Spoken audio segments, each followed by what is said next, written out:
بسم اللہ الرحمن الرحیم۔ ایک دفعہ ایک چالاک اور دھوکے باز شخص نے کہیں سے ایک گدھا چوری کر لیا اور اسے فروخت کرنے کے لیے قریبی بازار لے گیا۔ بازار جانے سے پہلے اس نے گدھے کے منہ میں اشرفیاں ٹھونس کر کپڑے سے اچھی طرح بند کر دیا۔ بازار کی پرہجوم جگہ پر کھڑے ہو کر اس نے گدھے کے منہ سے کپڑا ہٹایا۔ جیسے ہی کپڑا ہٹا، گدھے کے منہ سے اشرفیاں نکل کر زمین پر گرنے لگیں۔ سکوں کی جھنکار سن کر لوگ متوجہ ہو گئے اور حیران ہو کر پوچھنے لگے کہ گدھے کے منہ سے سکے، اور وہ بھی سونے کے، یہ کیا ماجرا ہے؟ دھوکے باز کہنے لگا، بھائیو، یہ ایک عجیب غریب گدھا ہے اور میں اس سے بہت تنگ ہوں۔ میں جب بھی پریشان یا اداس ہوتا ہوں تو دن میں ایک بار اس کے منہ سے سونے کی اشرفیاں گرنے لگتی ہیں۔ اب تو میرے گھر میں اشرفیاں رکھنے کی جگہ بھی نہیں ہے، اس لیے میں چاہتا ہوں کہ اسے کوئی ضرورت مند اور جانوروں سے پیار کرنے والا تاجر خرید لے۔ لوگوں نے اشرفیاں گرتی ہوئی اپنی آنکھوں سے دیکھ لی تھیں، اور باقی کا قصہ سن کر ہر کسی کی خواہش یہی تھی کہ یہ گدھا جتنے میں بھی مل جائے سستا ہے۔ ایک دوسرے سے بڑھ چڑھ کر بولیاں لگاتے ہوئے آخرکار ایک بڑے تاجر نے خطیر رقم کے عوض اسے خرید لیا۔ فروخت کرنے والے نے رقم اور زمین پر گرے ہوئے سکے سمیٹے اور گھر چلا گیا۔ جس تاجر نے گدھا خریدا تھا وہ فخر سے گردن اکڑائے ہوئے چل رہا تھا، اور اہل قریہ اس کے پیچھے پیچھے چلتے ہوئے اس کے گھر تک پہنچ گئے۔ سارے لوگ مل کر اداس اور پریشان شکلیں بنا کر گدھے کے ارد گرد بیٹھ گئے۔ لوگ گھنٹوں بیٹھ کر انتظار کرتے رہے اور بالآخر وہ سچ مچ پریشان ہو گئے۔ اس دوران گدھا، جو کب سے بھوکا تھا، اس نے خوب چارہ کھایا مگر ایک سکہ تک نہ گرا۔ آخر وہاں سے کسی دانا، کسی عقل مند شخص کا گزر ہوا۔ اس نے بتایا کہ تمہارے ساتھ دھوکہ ہو چکا ہے۔ اس سے پہلے کہ فروخت کرنے والا بھاگ جائے، فوراً اس دھوکے باز کو پکڑ لو۔ وہ تاجر اور اہل قریہ اکٹھے ہو کر جب اس دھوکے باز کے گھر کے باہر پہنچے اور دروازہ کھٹکھٹایا، اس کے متعلق استفسار کیا، تو اندر سے اس دھوکے باز کی بیوی نے کہا کہ وہ تو کہیں کام سے دوسرے گاؤں گئے ہوئے ہیں، آپ باہر ہی انتظار کریں، میں اپنا پالتو کتا بھیجتی ہوں، یہ جا کر انہیں آپ کے متعلق بتائے گا اور انہیں ہر صورت ساتھ بھی لے کر آئے گا۔ لوگ دلچسپی سے دیکھنے اور سوچنے لگے، یہ کیسے ہو سکتا ہے کہ کتا اپنے مالک کو گھر لائے؟ دراصل اس شخص نے جب دیکھا کہ تمام لوگ اس کے گھر کے باہر جمع ہیں تو اس نے اپنی بیوی کو کتے والی پٹی پڑھا دی، گھر میں پہلے سے بندھے ہوئے کتے کو آزاد کیا اور خود گھر کی پچھلی سمت سے چپکے سے نکل گیا۔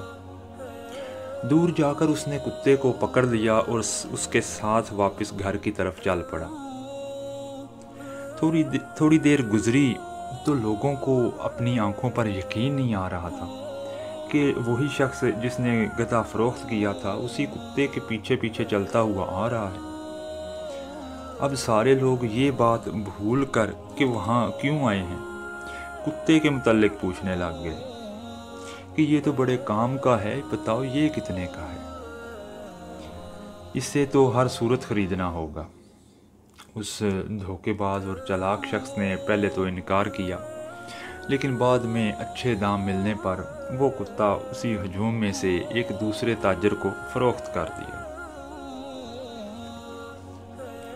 اب لوگ ٹولی کی شکل میں صرف یہ دیکھنے کے لیے کہ کتا گھر سے گئے ہوئے شخص کو کیسے واپس لے کے آتا ہے، اس تاجر کے ساتھ چلے گئے۔ تاجر نے گھر جا کر غلام کو کہا کہ تم ساتھ والے گاؤں جاؤ تاکہ کتا تمہیں ڈھونڈ کر واپس لے آئے۔ غلام جیسے ہی دوسرے گاؤں پہنچا وہاں سے بھاگ نکلا اور کتا بھی کہیں دور چلا گیا جو واپس ہی نہ آیا۔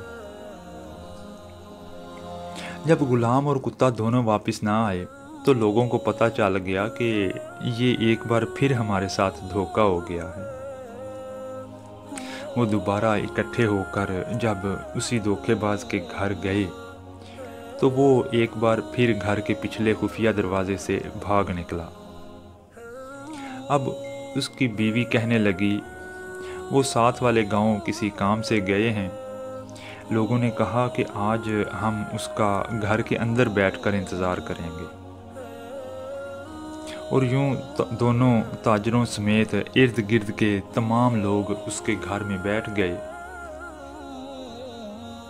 کافی دیر جب گزر گئی تو وہی دھوکے باز گھر میں داخل ہوا اور وہاں بیٹھے ہوئے لوگوں کو دیکھ کر چاپلوسی سے کام لیتے ہوئے ان کے سامنے جھک جھک کر آداب بجا لانے لگا اور بیوی سے پوچھنے لگا کہ میرے خاص مہمانوں کی تکریم میں تم نے کیا کیا؟ ان مہمانوں کو کچھ کھانے پینے کو دیا یا بھوکا ہی بٹھایا ہوا ہے؟ وہ لوگ دل ہی دل میں شرمندہ ہونے لگے کہ ہم جسے دھوکے باز سمجھ رہے تھے وہ تو بڑا سخی اور مہمان نواز بندہ ہے۔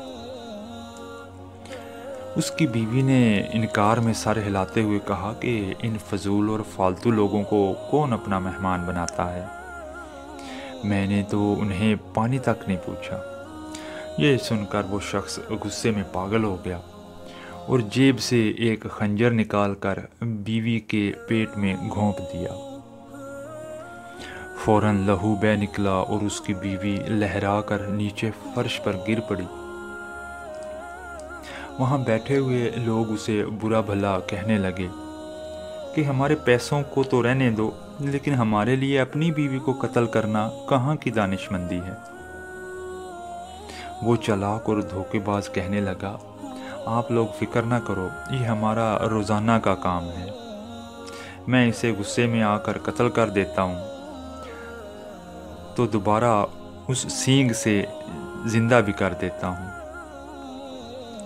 یہ کہتے ہوئے اس نے دیوار پر لٹکے ہوئے کسی جانور کے بڑے سے سینگ کی طرف اشارہ کیا، پھر وہ سینگ اتارا اور مری ہوئی بیوی کے پاس بیٹھ کر سینگ کو منہ میں دبا کر سپیروں کی طرح جھوم جھوم کر پھونک مار کر بجانے لگا۔ تھوڑی دیر بعد وہی مقتولہ جو کچھ دیر پہلے سب کے سامنے خنجر کے وار سے ہلاک ہو چکی تھی اپنے زخم پر ہاتھ رکھے ہوئے اٹھ کھڑی ہوئی۔ تمام لوگ حیرت زدہ رہ گئے اور ایک بار پھر وہ سب یہ بات بھول کر کہ یہاں کیوں آئے ہیں اس سینگ کو خریدنے کے در پہ ہو گئے۔ دھوکے باز نے بولی بڑھانے کی خاطر کہنا شروع کر دیا کہ یہ طلسماتی سینگ پوری دنیا میں ایک ہی ہے جو صرف میرے پاس ہے اور میں اسے کسی بھی قیمت پر فروخت نہیں کروں گا۔ کرتے کرتے ایک بڑے تاجر نے سب سے زیادہ رقم ادا کر کے وہ سینگ خرید لیا اور سینگ خرید کر وہ لوگ اپنے اپنے گھروں کو چلے گئے۔ جس نے سینگ خریدا تھا کہنے لگے میں نے اپنی بیوی کی چیخو پکار سے تنگ آ چکا ہوں، آج اگر اس نے لڑائی کی تو مار دوں گا اور رات سکون سے گزار کر صبح سینگ کی مدد سے زندہ کر لوں گا۔ لیکن در حقیقت اس دھوکے باز نے جب اپنے گھر کے باہر لوگوں کو اکٹھا دوبارہ دیکھا تھا تو فوراً منصوبہ بنا کر اس نے اپنی بیوی کو شامل کر لیا تھا۔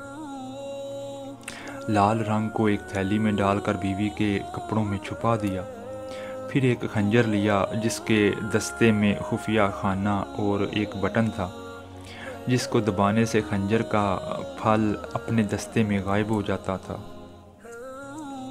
اور ایک پرانا اور بیکار سینگ لے کر دیوار پر لٹکا دیا اور خود گھر کے خفیہ راستے سے نکل کر تھوڑی دیر روپوش رہ کر واپس آ گیا اور پھر بیوی کو زندہ کرنے کا ڈرامہ رچا کر بیکار سینگ فروخت کر دیا تھا۔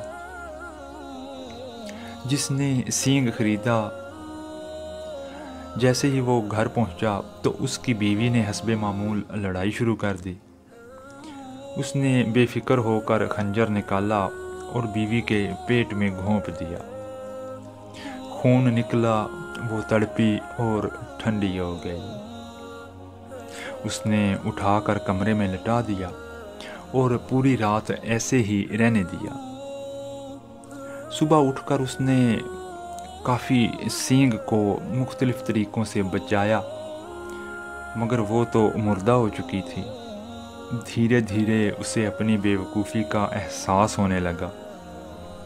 وہ پچھتاوے کے احساس کے ساتھ گھر سے نکلا تو باہر تمام لوگ اس کے منتظر تھے کہ پتہ کریں رات کیا بیتی اور سینگ نے کیا کمال دکھایا۔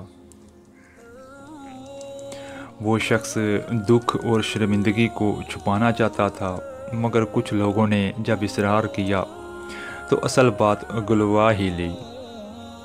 اب کی بار انہوں نے پکا ارادہ کر لیا کہ اس نوسر باز کی کسی بات میں نہیں آنا اور اس کو دیکھتے ہی قابو کر کے ایک بوری میں بند کر کے سمندر برد کر دینا ہے۔ سب نے اس پر اتفاق کیا۔ ایک بار پھر وہ لوگ اکٹھے ہو کر اس دھوکے باز کے گھر پہنچے اور اندر جا کر اسے قابو کر لیا۔ بڑی سی بوری میں ڈال کر سمندر کی طرف چل دیے۔ سمندر وہاں سے کافی دور تھا۔ بوری میں بند دھوکے باز شخص کو باری باری اٹھاتے ہوئے وہ سب لوگ تھک گئے تھے۔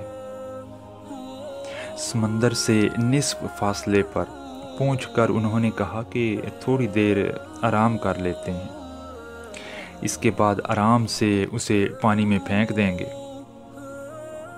وہ لوگ تھکے ہوئے تھے، اس لیے جیسے ہی آرام کرنے کے لیے رکے تو انہیں نیند نے آ لیا اور وہ بے فکر ہو کے سو گئے۔ بوری میں بند شخص نے بھوک اور پیاس سے بے حال ہو کر چیخنا چلانا شروع کر دیا مگر وہ تمام لوگ تو خواب خرگوش کے مزے لے رہے تھے۔ اسی دوران میں وہاں سے ایک چرواہے کا گزر ہوا۔ اس نے دیکھا کہ لوگوں کا جمع غفیر آڑا ترچھا ہو کر سو رہا ہے اور ایک طرف پڑی بوری سے چیخنے چلانے کی آوازیں بھی آ رہی ہیں۔ اس نے بھیڑ بکریوں کو ایک طرف کھڑا کیا اور آگے بڑھ کر جب بوری کھولی تو اس نے دیکھا کہ اس کے اندر تو کوئی شخص بند ہے۔ چرواہے نے پوچھا کہ اے شخص تو کون ہے؟ یہ ارد گرد سوئے ہوئے لوگ کون ہیں اور تجھے بوری میں کیوں بند کیا ہوا ہے؟ یہ ماجرا کیا ہے؟ دھوکے باز نے کہا سنو، یہ تمام لوگ میرے خاندان کے ہیں۔ یہ میری شادی سمندر پار ایک شہزادی سے زبردستی کرانا چاہتے ہیں مگر مجھے مال و دولت کی ذرا بھی ہوس نہیں ہے۔ میں تو اپنی چچا زاد لڑکی سے محبت کرتا ہوں۔ چرواہا اس کی باتیں سن کر بڑا متاثر ہوا اور کہنے لگا بتاؤ میں تمہارے کس کام آ سکتا ہوں؟ دھوکے باز کہنے لگا ہاں کیوں نہیں، تم میری جگہ اس بوری میں آ جاؤ اور جب شہزادی کے سامنے بند بوری کھلے گی تو پھر اس کا تم سے شادی کرنے کے سوا کوئی چارہ نہیں ہوگا۔ چرواہا یہ سن کر خوش ہو گیا اور ہنسی خوشی اس دھوکے باز کی جگہ بوری میں بند ہو کر بیٹھ گیا۔ دھوکے باز نے وہاں سے چرواہے کی بھیڑ بکریوں کو ساتھ لیا اور واپس اپنے گھر آ گیا۔ وہ لوگ جب نیند سے بیدار ہوئے تو انہوں نے بوری کو اٹھایا اور چلتے چلتے آخر کار سمندر میں پھینک دیا اور مطمئن ہو کر اپنے اپنے گھروں کو لوٹ آئے۔ اگلے دن انہوں نے دیکھا کہ دھوکے باز شخص کے گھر کے باہر 300-400 کی تعداد میں بھیڑ بکریاں بندھی ہوئی ہیں۔ وہ بڑے حیران ہو کر جب وہاں گئے تو دیکھا کہ جس کو سمندر میں پھینک کر آئے تھے وہ تو گھر میں بیٹھا اپنی بیوی سے گپیں لڑا رہا ہے۔ انہوں نے تعجب سے پوچھا کہ ہم نے تو تمہیں کل سمندر میں پھینکا تھا اور آج تم صحیح سلامت اپنے گھر میں ہو اور باہر بھیڑ بکریوں کا ریوڑ بھی ہے۔ وہ دھوکے باز شخص کہنے لگا جب تم لوگوں نے مجھے سمندر میں پھینکا تو وہاں سے ایک جل پری نمودار ہوئی اور وہ مجھے اپنے ساتھ زیر سمندر بنے گھر میں لے گئی۔ وہاں ہیرے جواہرات اور موتیوں سے بنے ہوئے بے شمار محل اور ہزاروں کی تعداد میں مال مویشی تھے۔ جل پری نے مجھے مہمانوں کی طرح رکھا اور میری خوب خاطر مدارت کی۔ وہ مجھ سے شادی کرنا چاہتی تھی اور وہاں کا حاکم بنانا چاہتی تھی، مگر جب میں نے کہا کہ میری پہلے سے ایک بیوی ہے اور میں اپنے گھر جانا چاہتا ہوں تو اس نے کہا کوئی بات نہیں، اور اپنی طرف سے بھیڑ بکریوں کا تحفہ دے کر کہنے لگی کہ اگر تمہارے علاقے میں کوئی ایسا ہو جو یہاں کی جل پریوں سے شادی کر کے یہاں عیش و عشرت کی زندگی گزارنا چاہتا ہو تو اسے یہاں لے آنا۔ یہ بات سننے کی دیر تھی کہ وہاں آئے ہوئے تمام بوڑھے اور جوان کہنے لگے ہم وہاں جانا چاہتے ہیں اور جا کر حاکم بننا چاہتے ہیں۔ اس دھوکے باز شخص نے کہا کہ تم تو صرف چند افراد ہو، اگر اس قصبے کے تمام لوگ بھی وہاں چلے جائیں تو پھر بھی کم ہیں۔ انہوں نے کہا کہ ہم قصبے کے ہر شخص کو اپنے ساتھ جانے کے لیے راضی کر لیں گے۔ دھوکے باز نے کہا ٹھیک ہے، کل صبح کے وقت سمندر کے کنارے ہر شخص اپنے لیے بوری اور ایک رسی لے کر پہنچ جائے اور وہاں پہنچ کر ہر شخص ایک دوسرے کو بوری میں بند کرنے میں میری مدد کرے گا۔ اگلے روز صبح کے وقت دھوکے باز شخص نے سب کو بوری میں بند کیا اور اپنی بیوی کی مدد سے تمام بوریوں کو سمندر میں پھینک دیا۔ اس کے بعد وہ بے وقوفوں کے قصبے کا تنہا مالک بن گیا۔ پیارے دوستو، اسی طرح کے عجیب دلچسپ واقعات سننے کے لیے ہمارے چینل کو ضرور سبسکرائب کیجیے، دوستوں کے ساتھ شیئر کیجیے اور اگر ہو سکے تو ایک کمنٹ بھی کر دیجیے۔ السلام علیکم ورحمۃ اللہ وبرکاتہ۔